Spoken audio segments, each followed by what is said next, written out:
Bueno, y ahora estamos con un gran ser humano, una entrevista a un gran ser humano, como dije, Nelson Denis. Él es escritor puertorriqueño. Él escribió un nuevo libro que se llama War Against of Puerto Ricans.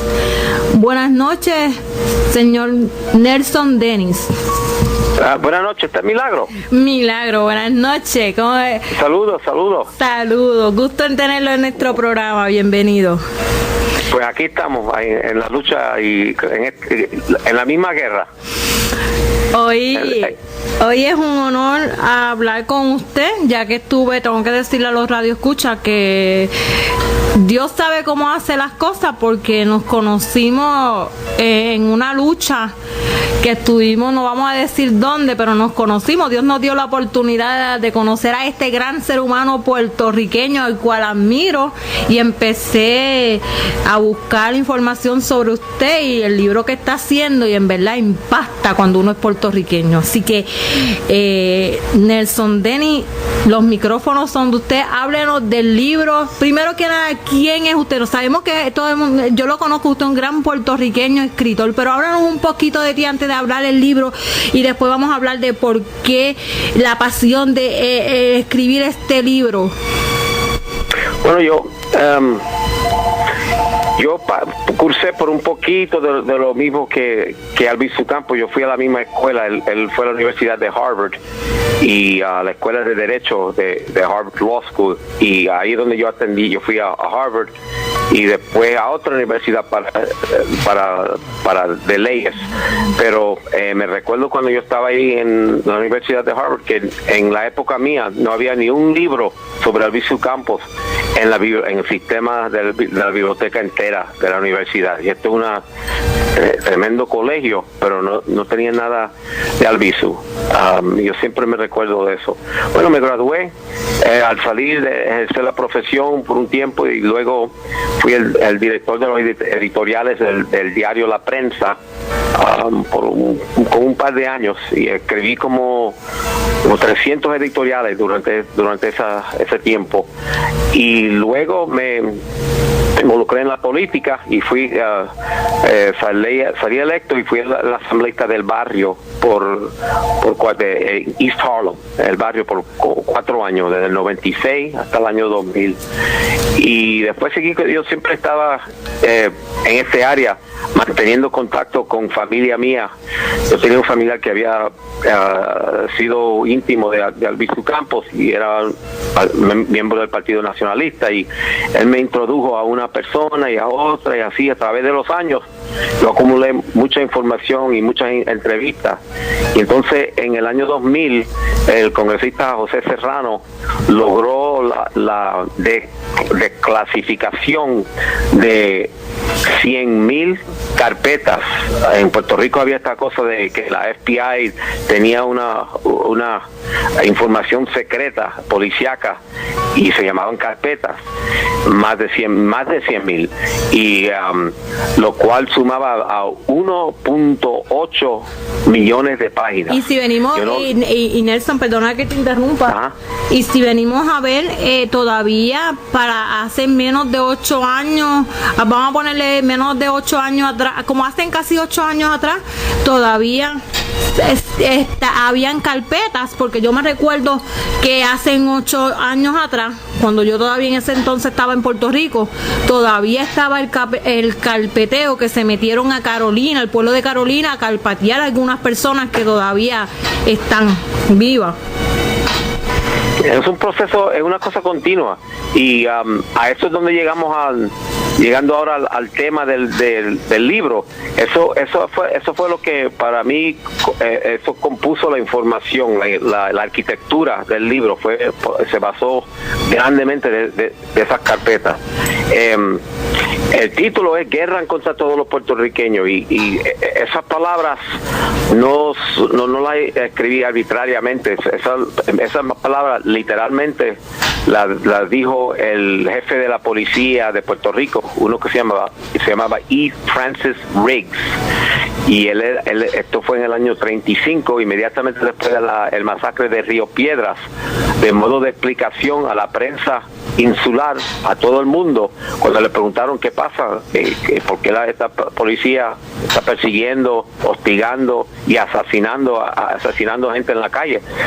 Él dijo, bueno, si Albizu Campos continúa promoviendo y agitando a los macheteros, va a haber guerra hasta la muerte en contra de todos los puertorriqueños. Eso lo dijo a la prensa E. Francis Riggs. E. Francis Riggs, el papá del presidente del banco Riggs, el cual tenía intereses e inversiones por todo el sur y Centroamérica. Y que él vino aquí, este policía, como representante colonial, como un monitor, una persona supervisor de las inversiones que habían en esta isla. Y la situación allá para esa época ya estaba bastante difícil, porque cuando llegó a los Estados Unidos en el 98 vinieron como unos el redentor que iban a corregir el insularismo y el coloniaje de España. Pero lo que sucedió el año siguiente, el huracán San Ciriaco, fue bien devastador, bien fuerte, y destruyó la cosecha del café, y miles de fincas se destruyeron. 50 millones de libras de café, solamente 5 millones de libras sobrevivió ese huracán. Bueno, una cosa devastadora. Los Estados Unidos no mandó ninguna ayuda. En cambio, el año siguiente, lo que hicieron ellos, devaluaron el dinero puertorriqueño y dijeron que cada peso puertorriqueño valía solamente 60 centavos del dólar americano. Pero estas eran dos sistemas financieros que eran igual. El peso y el dólar podían comprar la misma cosa internacionalmente, pero lo que le convenía al imperio era esa devaluación. O sea que le quitaron el 40% de los ahorros de la noche a la mañana a todo individuo en Puerto Rico. Eso lo hicieron en el 1901. Wow. En 1900, ¿saben? 900. Así que huracán en el 99, devaluación en el 1900, y entonces en 1901 hubo un impuesto colonial a la tierra llamado el Acta Hollander Act, lo cual forzó a todos los agricultores, porque tenían que ahora pagar unos impuestos que nunca habían pagado, y entonces los agricultores tenían que hipotecar sus tierras con los bancos estadounidenses, y dentro de poco tiempo, 5 o 10 años, ya estaban faltando en esa hipoteca, y las fincas que entonces llegaron en las manos de los bancos, y después de allá para el año 20 o 25, después de como 20 o 25 años, el 80% del terreno puertorriqueño pertenecía a los bancos, y 4 centrales azucareros dominaban casi el 50% de todo el terreno bajo el terreno de agricultura en Puerto Rico.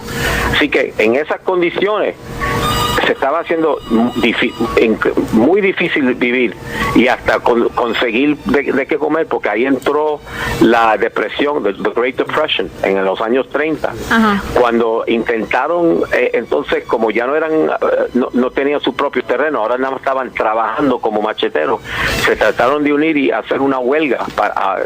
Primero trataron de tener un sueldo mínimo, y cuando la legislatura puertorriqueña pasó la ley, el Congreso americano, el cual tiene el poder plenipotenciario completo sobre todas las leyes en Puerto Rico, ellos pueden retar cualquier ley.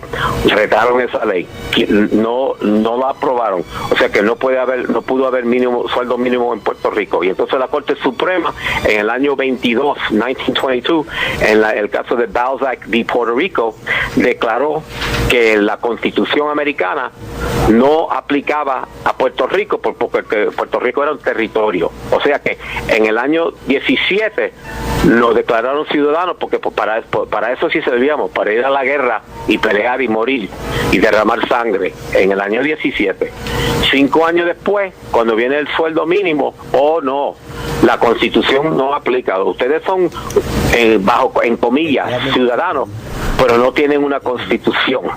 Bueno, bajo esas circunstancias, finalmente organizaron una huelga azucarera. Y esa huelga, cuando la encabezó Albizu Campos, es cuando fue un gran palo. Eso sí que fue un cantazo. Y él lo hizo de un modo honesto, transparentemente, y ganó esa huelga. Y los sueldos doblaron, un 200%. Habían sido 75 centavos diarios, subieron a $1.50 por un trabajo de 10 horas al día, o sea, 15 centavos a la hora. Pero Nelson, había sido... Perdona que te interrumpa, ya que estamos hablando de Pedro Albizu Campos, y también hoy le hemos dedicado el programa de él porque cumplió años que había muerto, que este 21 de abril. Ya que estamos en la historia, vamos a hablarnos un poquito de quién era Albizu Campos para los radioescuchas, ya que estamos hablando de él. Mucha gente sabe, pero queremos recordar porque hoy le estamos dedicando parte del programa a él, al igual que al libro tuyo que está muy interesante para los puertorriqueños y los que no somos puertorriqueños. Vamos a refrescar la radioescucha de quién es nuestro Pedro Albizu Campos. Sí, buena pregunta. Albizu Campos fue, como yo dije, el primer boricua que atendió la Universidad de Harvard y de Harvard Law School. Una persona brillante, sumamente preparada. Él hablaba seis idiomas. Él ayudó a Irlanda con la creación de la constitución del pueblo, de Irish Free Republican State. Él fue uno que ayudó a Eamon de Valera a escribir la constitución moderna de Irlanda. Una persona bien complicada y sumamente inteligentísimo, dejarlo en eso. Bueno, se graduó, volvió a Puerto Rico y en vez de hacerse rico empezó a representar a los pobres y lo eligieron como el presidente del Partido Nacionalista, y él se dedicó toda su vida a la independencia de Puerto Rico, y por consecuencia él sufrió 25 años en la cárcel, y desde el año 36 hasta 65 cuando murió.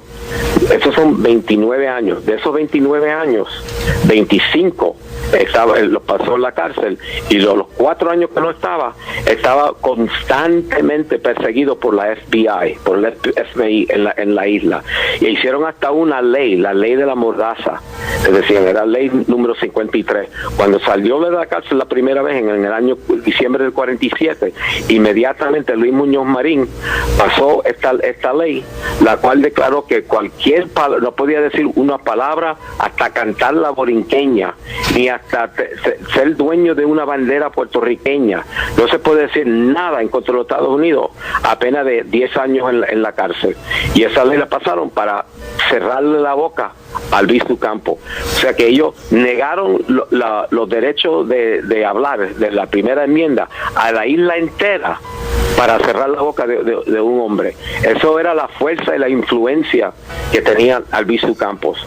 Bueno, al salir, él vio que el coloniaje se estaba desenvolviendo hasta más aún, porque ya iban a hacer un referéndum para tener supuestamente un Estado libre asociado, y él vio que en la dirección que todo esto iba, porque cuando él encabezó la huelga en el año 34-35, el mismo jefe de la policía, E. Francis Riggs, se sentó con Albizu Campos en un restaurante en Escambrón, enfrente de múltiples testigos, y lo escribieron en el periódico. Le ofreció a Albizu Campos $150,000. Esto fue en el año 35. Eso era dinero en el año 35. Tremendo dinero. Y también le ofreció que él podría ser el senador más potente y el presidente del Senado de Puerto Rico. O sea que fue como el diablo llevando a Jesucristo a la montaña y decirle: todo esto va a ser tuyo si vas conmigo. Y Albizu Campos le dijo bien claramente y simple: perdóname, señor, pero mi isla no se vende. Y se fue. Wow. Esa misma oferta se le hizo a Luis Muñoz Marín y él la tomó. Y ahí fue donde empezó la división entre Albizu Campos y Luis Muñoz Marín, y la batalla para el alma de Puerto Rico. De eso, yo te voy a presentar a Rafael Lora, que está hoy con nosotros, que ha estado en otra ocasión, estuvo con nosotros aquí en el programa, y él te quiere hacer una pregunta. Sí. Adelante, Rafael. Sí, muy buenas noches, muy buenas noches. Saludos, Rafael. Sí, saludos, señor Nelson Denny. Para mí es un placer tener la ocasión de compartir con usted este escenario. Permítame ante todo pues enviar un saludo a toda nuestra radio audiencia. Le habla, ¿verdad?, el señor Rafael Lora, persona que obviamente han escuchado ustedes, ¿verdad?, en diferentes vías o canales radiales, participando, ¿verdad?, en diferentes programas, de manera que creemos, ¿verdad?, que ya somos familiar en cuanto se refiere, ¿no?, a la membresía de este programa mismo, Información al Desnudo, y lo demás a lo cual yo le he hecho referencia. Fíjate, Nelson, la verdad es que escuchándole en cuanto, ¿no?, a la figura de Pedro Albizu Campos,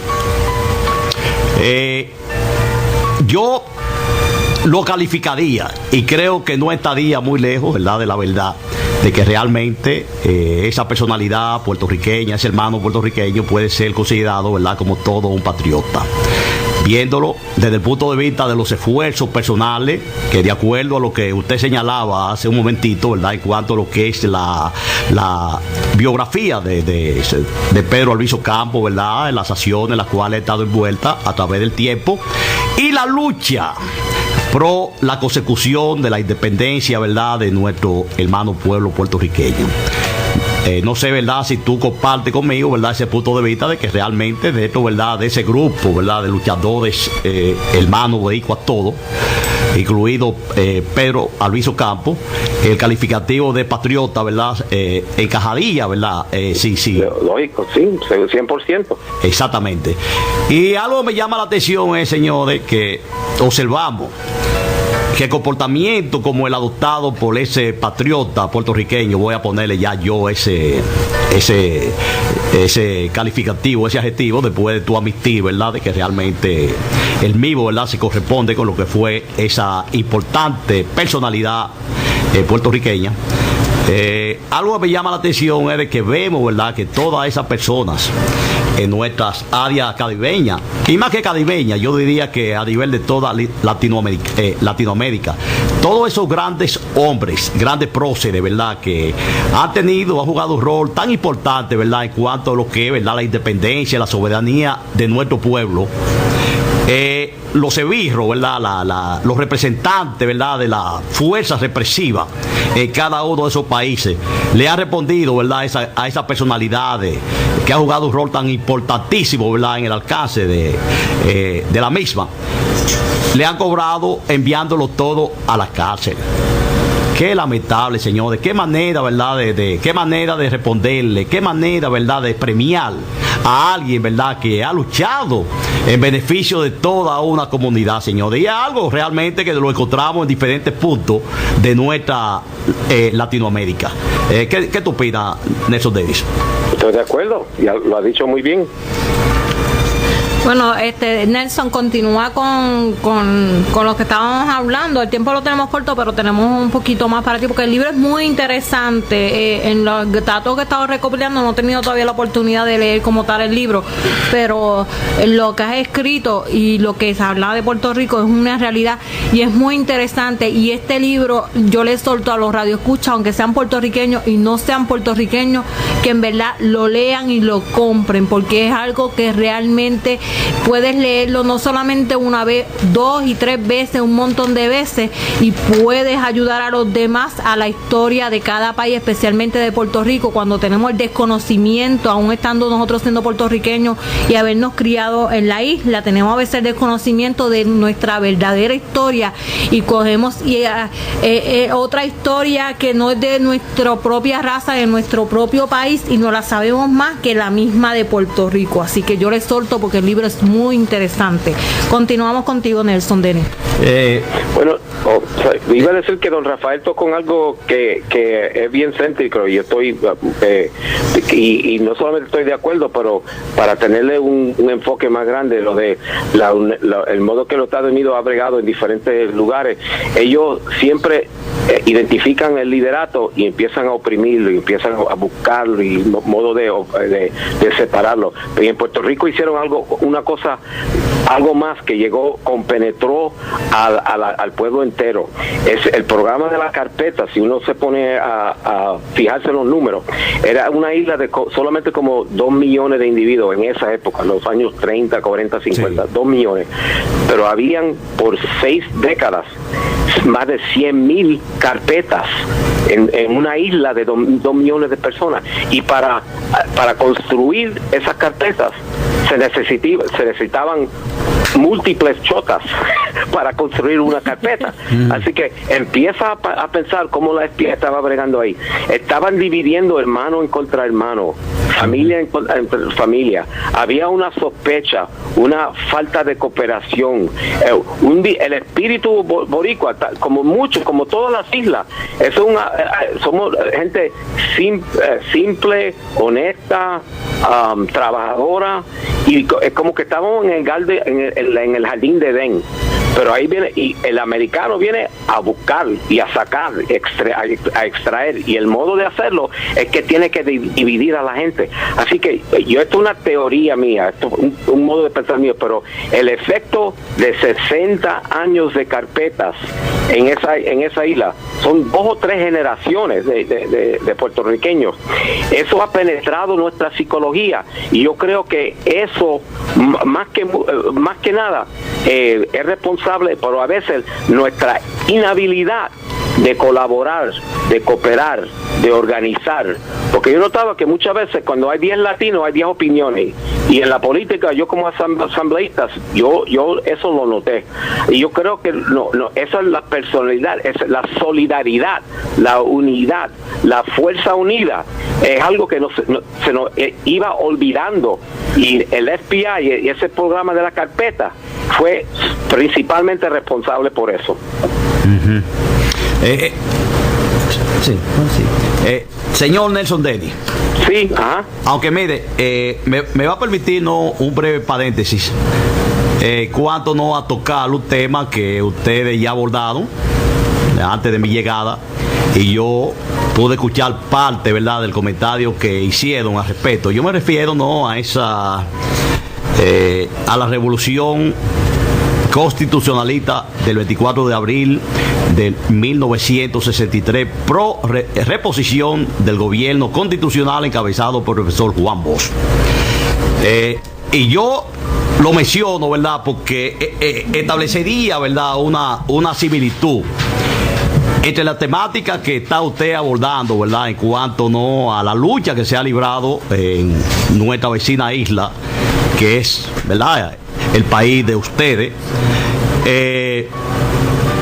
y con quien, ¿verdad?, nos une a nosotros dominicanos lazo, pero muy estrecho, ¿verdad?, en diferentes órdenes, a tal extremo que yo digo que a nivel del Caribe puede decirse que 3 países del área caribeña forman algo así como un triángulo equilátero, en función, ¿verdad?, de las relaciones que se ha mantenido, ¿verdad?, a lo largo de la historia de cada uno de esos pueblos, la relación que ha existido, ¿verdad?, entre ellos. Me refiero, ¿verdad?, y añado el caso de los cubanos. Cuba, Puerto Rico y Santo Domingo forman una trilogía caribeña que yo diría que los problemas de uno han sido los problemas del otro. Hay mucho en común en esos pueblos. Entonces yo digo, en cuanto al libro que tú tuviste bien escribir referente a esa lucha que se libró en Puerto Rico por la independencia, ¿verdad?, de ese país, y la revolución constitucionalista en Santo Domingo.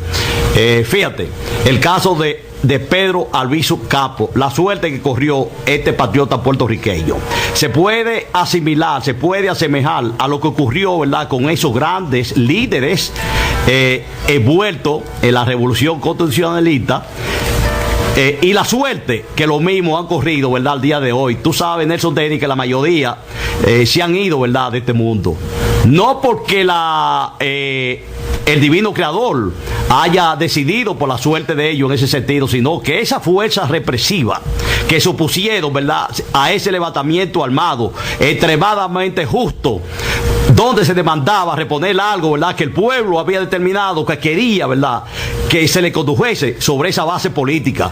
Y esos intrusos del momento fueron capaces de dar el paso, ¿verdad?, que dieron.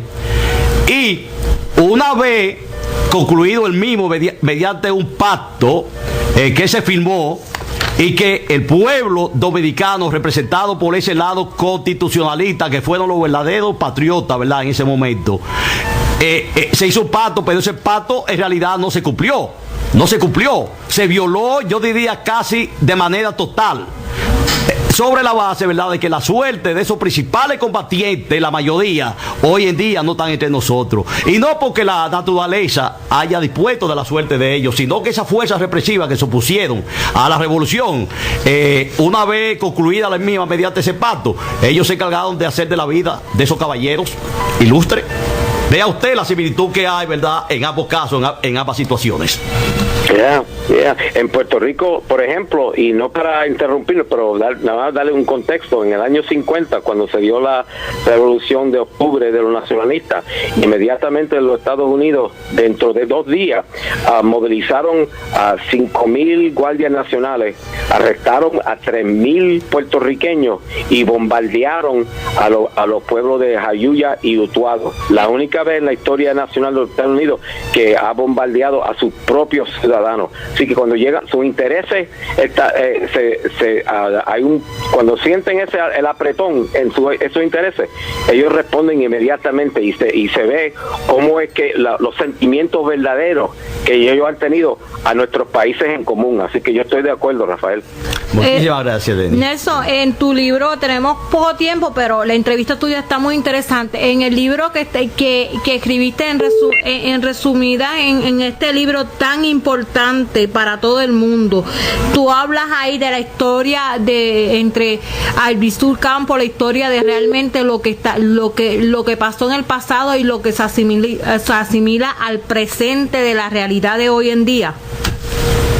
O sea que si hay una analogía, una conexión entre esa historia. Bueno, lo digo bien rápido.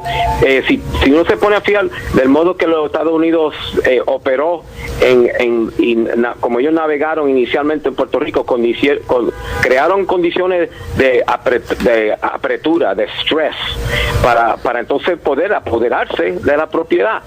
Right? Se lo quitaron a los boricuas y le dieron preferencia a los norteamericanos. Bien simple. Y ahora, hoy en día, vemos que hay una deuda pública de 73 mil millones de dólares, lo cual no debería existir por la ley del cabotaje que se lo ha quitado a Puerto Rico. Y ahora, de modo de tratar de pagar eso, vienen con la IVA, con impuestos propietarios, suben el agua y la electricidad. Hasta estaban considerando una ley para subir los impuestos a la gente gorda. Es increíble. Mientras que a la misma vez hay una ley que le pasaron en el 2012, Act 22, la ley Act 20, la ley 20, la cual le da 20 años sin impuestos a inversionistas norteamericanos que van a Puerto Rico y compran propiedades por 10 centavos o lo que sea, una miseria, porque la gente está desesperada. Y hay uno ahora mismo, John Paulson, que se aprovechó durante la crisis del 2007 aquí en los Estados Unidos haciendo la misma cosa. Ahora está en Puerto Rico aprovechándose por esa ley y no tiene que pagar impuestos por 20 años por estas propiedades que le están entregando. O sea, lo que están haciendo es que están empujando el pueblo boricua para que se sigan moviendo, saliéndose de la calle. Es una eviction. Están quitándonos lo que es nuestra isla, tal como lo hicieron 117 años atrás. O sea que lo hacen más sutilmente. Ahora no lo hacen a la punta de un rifle. Lo hacen desde Wall Street. Sí. Lo hacen con leyes y con los bancos. Es mucho más sutil, pero el efecto es igual y la intención es algo en contra del boricua y tenemos que reconocerlo. Nelson, creo que tenemos una llamada en línea. No sé si es una pregunta para ti. Tenemos una... quédate ahí con nosotros un momento en la línea. Sure. Tenemos una llamada. Buenas noches, ¿quién nos habla? Sí, buenas noches, Milagro Cancel, buenas noches a Nelson y buenas noches a Rafael Lora, le habla Oscar Polanco. Lo felicito por su programa. Oscar. Y quiero decirle al señor Rafael Lora, tanto como a Nelson, pero como conozco a Rafael Lora, quiero decirle públicamente que nos sentimos orgullosos plenamente. No sabíamos que Rafael Lora sabía lo que sabe. Esperamos de que Dios le dé la oportunidad que siga expresando y educando la comunidad y informando esos mensajes y esa historia que ese señor Rafael Lora ha podido en el día de hoy desglosar para la comunidad en la ciudad de Nueva York. Así es que sepa que nos sentimos contentos, orgullosos de escucharle. Así que gracias. Gracias, Oscar Polanco. Denny, como estamos tiempo corto, yo quiero que le digas a esta persona dónde podemos conseguir tu número, tu nombre, el libro, sí. Y para tener más información, aparte de que lo tenemos hay algo de ti del libro en informacionaldesnudo.com, que están en la internet, para que sepan nuestro programa que tenemos algo del libro, pero yo quiero que digas dónde podemos conseguir ese libro tan importante. Pues gracias. El libro se llama War Against All Puerto Ricans. Guerra en contra todos los puertorriqueños. War Against All Puerto Ricans. Se puede conseguir en la librería Barnes & Noble, en la librería, que hay por todo el país.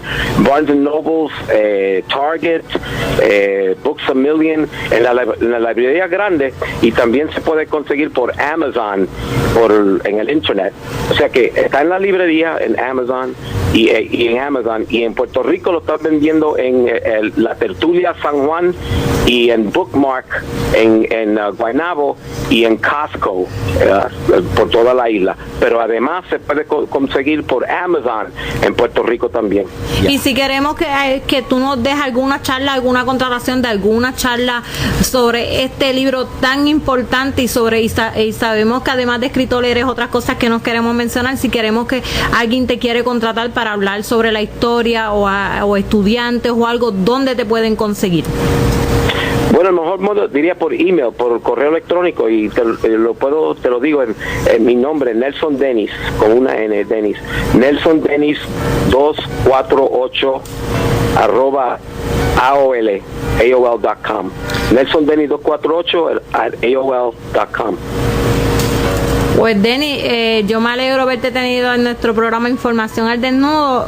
Las puertas de este programa están abiertas para ti. En cualquier momento te vamos a volver otra vez a entrevistar, aparte de que dijimos que estamos en informacionaldesnudo.com, en nuestra página, para todos los que te quieran seguir. Así que será hasta la próxima. El tiempo estamos cortos, tenemos otra entrevista, pero fue un honor, un placer y bienvenido. El honor es mío, y compartir con el doctor Rafael Lora, para mí esto es un gran momento. Muchas gracias. Muchísimas gracias, Nelson Dennis. Para nosotros es de muy gran placer el haber compartido contigo, sinceramente. ¿Tú estás aquí en Nueva York o estás afuera o estás en otro Ahora estoy en Nueva York y voy a Puerto Rico en mayo 15 por una semana, y voy a entrar y salir a Puerto Rico por los próximos 3 o 4 meses, pero por ahora estoy en Nueva York. Rápidamente, yo en cuanto al correo electrónico tuyo, yo escribí lo siguiente: nelsondennis248 ¿es correcto? @AOL.com. Perfecto, muchísimas gracias. Me comunicaré contigo por esa vía. Gracias, Denny, y muchas bendiciones.